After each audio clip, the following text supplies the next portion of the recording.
ইনকলাব মঞ্চের হুঁশিয়ারি, নির্বাচন হতে দেবে না। তারই মাঝে নয়াদিল্লিতে ভিসা বন্ধ। বাংলাদেশ ভারত সম্পর্কে অশনি সংকেত। বাংলাদেশের রাজনীতিতে আগুন, আর তার আঁচ এবার সরাসরি এসে পড়ল ভারত বাংলাদেশ সম্পর্কে। ইনকলাব মঞ্চ সব হুঁশিয়ারি দিয়েছে, নির্বাচন হতে দেবে না। রাজপথ দখলের এই ঘোষণার মধ্যেই নয়াদিল্লিতে অবস্থিত বাংলাদেশ হাই কমিশন অনিবার্য পরিস্থিতির অজুহাতে অনির্দিষ্টকালের জন্য সমস্ত কনসুলার ও ভিসা পরিষেবা স্থগিত করল। প্রশ্ন উঠছে, এটা কি সত্যিই অনিবার্য পরিস্থিতি, নাকি রাজনৈতিক অস্থিরতার চাপ সামলাতেই এই সিদ্ধান্ত? এই ভিসা স্থগিতের পটভূমিতে রয়েছে একের পর এক বিস্ফোরক ঘটনা।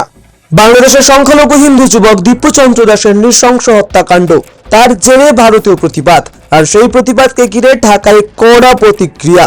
বাংলাদেশের তরফে দাবি, নয়াদিল্লিতে হাই কমিশনারকে নাকি মৃত্যুর হুমকি দেওয়া হয়েছে। কিন্তু ভারতের বিদেশ মন্ত্রক অর্থাৎ মিনিস্ট্রি অফ এক্সটার্নাল অ্যাফেয়ার্স এই অভিযোগকে সরাসরি খারিজ করেছে। বিদেশ মন্ত্রক স্পষ্ট ভাষায় জানিয়েছে, কোনো নিরাপত্তা ভাঙচুর হয়নি, কোনো বেড়া টপকানোর চেষ্টাও হয়নি। মাত্র 20-25 জনের একটি বিক্ষোভকে বাংলাদেশের কিছু সংবাদ মাধ্যম ভয়াবহ আক্রমণ হিসেবে তুলে ধরেছে বলে কড়া সমালোচনা বিদেশ মন্ত্রকের মুখপাত্র রণধীর জয়সওয়ালের। তার বক্তব্য, এটা মিসলিডিং প্রোপাগান্ডা। ভারতের ভিয়েনা কনভেনশন মেনে বিদেশি মিশনের নিরাপত্তা নিশ্চিত করেছে এবং পরবর্তীতে আরও করবে। তাহলে প্রশ্ন, সব ঠিক থাকলে ভিসা পরিষেবা বন্ধ কেন? দিল্লির পাশাপাশি শিলিগুড়িতে বাংলা ভিসা সেন্টারে ভাঙচুর, আর তার পাল্টা হিসেবে চট্টগ্রামে ভারতীয় ভিসা পরিষেবা স্থগিত। দুই দেশই নিরাপত্তার যুক্তি দিচ্ছে, কিন্তু বাস্তবতা একটাই, দুই দেশের সম্পর্কে অবিশ্বাস এখন প্রকাশ্যে। এর কেন্দ্রে রয়েছে বাংলাদেশের ভেতরের রাজনৈতিক বিস্ফোরণ।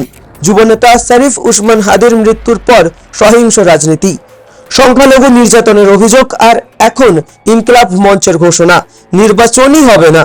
এই পরিস্থিতিতে প্রাক্তন প্রধানমন্ত্রী শেখ হাসিনা আগেই অভিযোগ করেছেন, আওয়ামী লীগকে বাদ দিয়ে নির্বাচন মানে গণতন্ত্রের প্রহসন।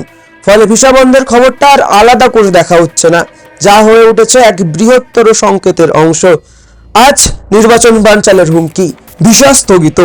কাল কি কূটনৈতিক সম্পর্ক আরও তলানিতে ঠেকবে?